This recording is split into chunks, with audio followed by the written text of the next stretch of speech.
Some news organizations outside Indonesia were instruments for broadcasting Western propaganda into Indonesia. Of course, Radio Australia worked closely with the Foreign Affairs Department in Canberra and got advice or guidance, let's put it that way, got guidance from the department as to what it should say in its broadcasts. From time to time that guidance wasn't followed, but mostly it's true to say it was followed. The BBC's reputation amongst listeners in Indonesia was high, and at a time when the Indonesian people would feel that they could not rely on their own media, they of course are going to be leaning on what they regard as reliable sources, BBC, Radio Australia and so forth. I think there's no question whatsoever that we were all manipulated.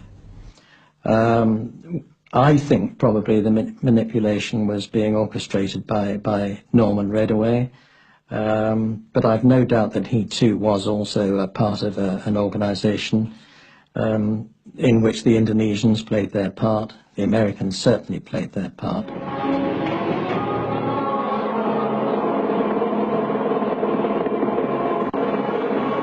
Six months after the murder of the generals, hundreds of thousands of communists and their alleged supporters lay dead. General Suharto's troops surround Sukarno's palace, causing him to flee by helicopter.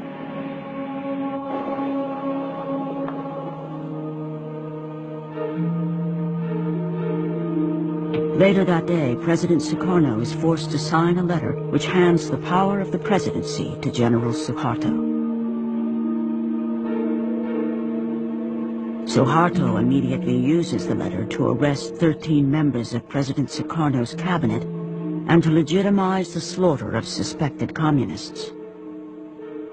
Jelas dan kita semua tahu bahwa kekacauan dan ketegangan sekarang ini disebabkan karena PKI. Saya menggunakan surat perintah ini untuk membubarkan Partai Komunis Indonesia. Dikiranya SP 11 Maret itu satu transfer of sovereignty, of authority. Padahal tidak. Despite President Sukarno's objections, General Suharto had effectively wrested control of the Indonesian state. His takeover was reported as a gentlemanly affair in the London Observer and welcomed in the New York Times, which hailed Suharto as a gleam of light in Asia. I welcomed the Suharto regime, and most of the journalists did. It was the first time order had been seen in Indonesia for about 10 years. The Economist in early to mid-1966 started peddling the US line that Indonesia was safer under a disciplined rule. That certainly was true. It was safer. But to deny the level of destruction and the human tragedy that had taken place seemed to me quite idiotic. The majority, I think, of the press was looking the other way. You know, there was no condemnation of it, I think. It was kind of tolerated and accepted. In fact, a kind of welcoming that Indonesia was joining the fold of the anti-communist movement. The Indonesian domino ultimately fell on the western side of the Cold War divide. Compared with getting bogged down in Vietnam, it was seen as a clear victory for anti-communism and for President Lyndon Johnson. Visiting Vietnam later in 1966, LBJ was to invoke Indonesia as a rallying point. He told U.S. troops that their exploits were the reason why people in Indonesia were enjoying freedom that they didn't previously have.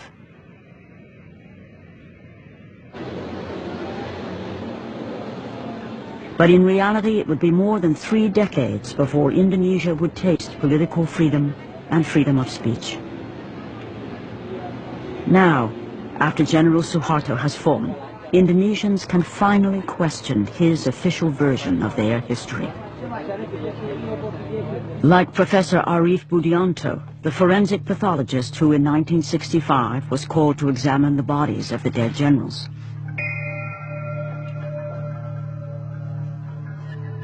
I got 3 bodies to examine. Not a single one of the bodies do we find the penis slice or We had signs of torturing them. We don't find. Nobody is glad to sign our reports because the newspapers, they wrote already about the torturing. They said the penis too, they cut it off and then they throw it. They play with that. The Garwanis women. Professor Budianto's autopsy report was suppressed under the orders of General Suharto. Many Western journalists accepted the lurid story without question. Terror and bestiality was a calculated part of the PKI plan. They even had special mutilation squads made up of girls. Sex orgies went on before the torture ceremonies got underway. Eventually, the mutilated bodies were dumped down a well.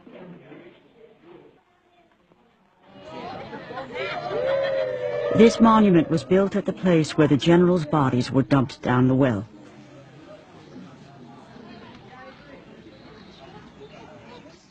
This is what pains me most, to see the women here, because I spent several years together with women who had been tortured to confess that they had perpetrated sexual crimes against the bodies of these generals. And of course we know that that was not true. Their confessions were published in the newspapers.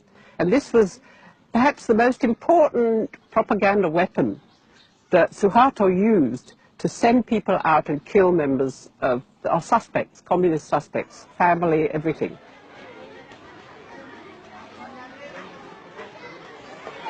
Ini Tia umur berapa? 10. 10 juga? Sekecil. Dan ini juga 10. 12. Kenapa dibawa ke sini? Jalan-jalan aja. Hah? Mau lihat pahlawan. Mau lihat sejarah. Oh. Tapi gurunya bilang ini betul apa yang dilihat sini? Betul. Tapi sebetulnya banyak bohong di sini. Banyak hal yang diuraikan di sini di diorama itu tidak benar.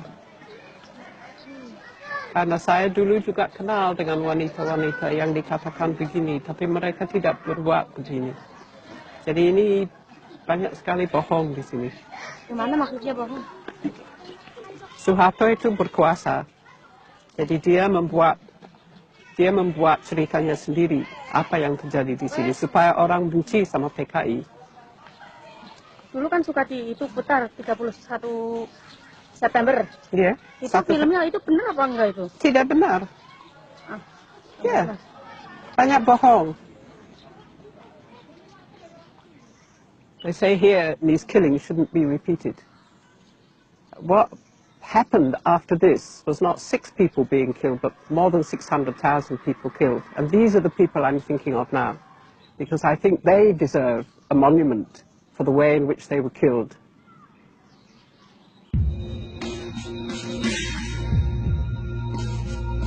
Military courts put more than 1,000 people on trial for the murder of the generals.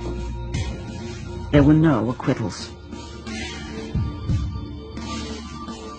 The courts ruled that the Indonesian Communist Party was the sole puppet master behind the murders.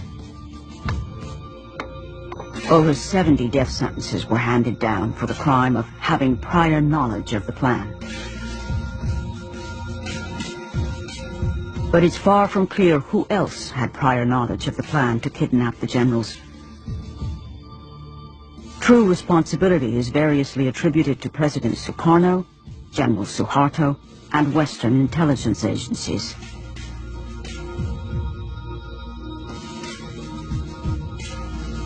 Sent to Singapore to take charge of Britain's propaganda war.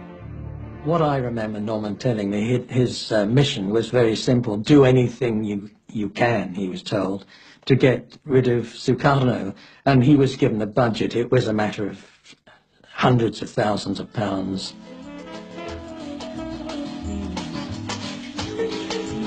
Sukarno had a well-deserved reputation as a womanizer.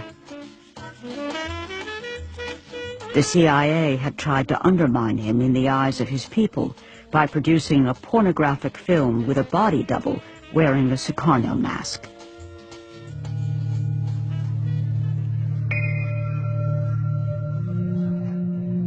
At least 6 assassination attempts were made on his life. Sukarno blamed the CIA for most of these.